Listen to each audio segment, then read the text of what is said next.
onunla yan yana bir film izlemek nasıl olurdu? Bugün yaşadığım olayı anlatsam ne tepki verirdi? O zamana geri dönsek, bu kez farklı davranır mıydık? Gitmesem değişir miydi? Gitmemeye değer miydi?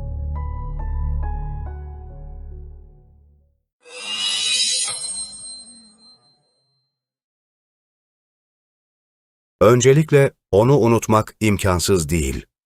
Size bunun yöntemini videonun sonunda anlatacağım.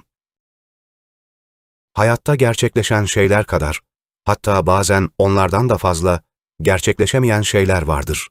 Ve insan çoğu zaman yaşanmış olana değil, yaşanabilirdi dediği şeye takılı kalır. Çünkü tamamlanan şeyler kapanır. Ama yarım kalanlar zihinde açık kalır. Psikolojide bu durumun bir tanımı var. Zeigarnik etkisi. En basit haliyle bu etki şunu söyler. İnsan zihni, sonlanmamış olan şeyleri, sonlanmış olanlara göre daha güçlü biçimde hatırlama eğilimindedir. Yani bazen bizi en çok etkileyen şey, hiç tamamlanmamış bir süreçtir.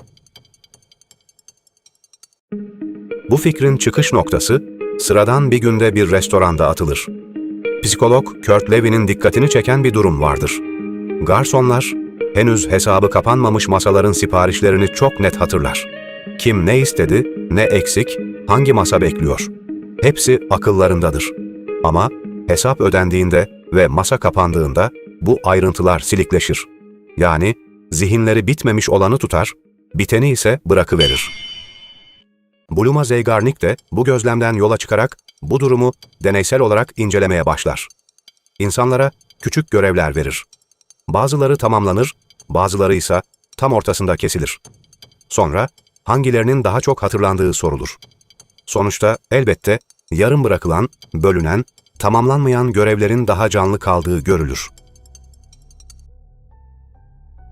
Çünkü insan beyni kapanmamış şeyleri açık bir dosya gibi taşır.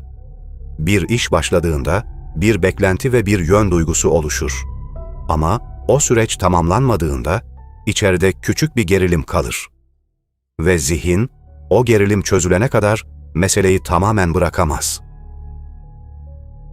Belki de bu yüzden bazı ilişkileri unutamayız. Çünkü aslında unutamadığımız şey o kişi değil, yarım kalan bir ihtimaldir. Belki de bu yüzden cevapsız kalan mesajlar, açıkça söylenmiş bir hayırdan daha uzun süre akılda kalır. Ve bu yüzden bazı filmler, diziler ya da kitaplar bizi derinden etkiler. Bazen en büyük etkiyi mutlu sonlar değil, eksik bırakılmış hikayeler yaratır. Çünkü insan zihni boşlukları tamamlamaya çalışır. Ve tamamlayamadığı her şey içinde bir yankı üretir. Mesela Kafka'nın tamamlayamadan vefat ettiği Amerika ve The Castle romanları gibi. Veya bir süredir arka fonda duymakta olduğunuz senfoni gibi. Hadi biraz daha tanıdık bir hikayeye bakalım. Hepimizin bildiği Binbir Gece masalları da Şehrazat'ın her gece hikayeyi yarım bırakmasından doğmadı mı? Aslında burada bir başka kavramdan daha söz etmek gerek. Zeigarnik etkisi dediğimiz şey psikolojik bir tespit. Bir de bu tespitin bilinçli şekilde sanat dünyasında ve sosyal yaşamda kullanılması var. Buna cliffhanger etkisi diyoruz. Yani uçurumda asılı kalma etkisi. Özetle bir hikayenin, filmin, dizinin veya kitabın bir bölümünün, gerilimin, merakın veya şok edici bir olayın en yüksek olduğu noktada çözümsüz ve aniden sona ermesi tekniğidir. Sizin de aklınıza final sahnesinde dönmekte olan totem geldi mi?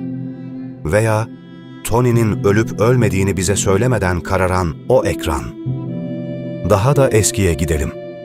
Charles Dickens'ın The Old Curiosity Shop romanının sonunda insanlar küçük Nell'e ne olacağını öyle merak etmişti ki romanın son bölümlerini taşıyan gemiler New York limanına yanaşırken binlerce kişi çoktan kıyıda beklemekteydi. İşte bu kadar güçlüdür merak. Bu kadar güçlüdür acaba kelimesi. Are you watching closely? Öyle ki insanlar bunu zamanla fırsata bile çevirebilmiştir bahsettiğimiz gibi. Mesela onu nasıl unutabileceğinizi videonun sonunda anlatacağım demem de sizde bu etkiyi yarattı. Hiç fark etmeseniz bile.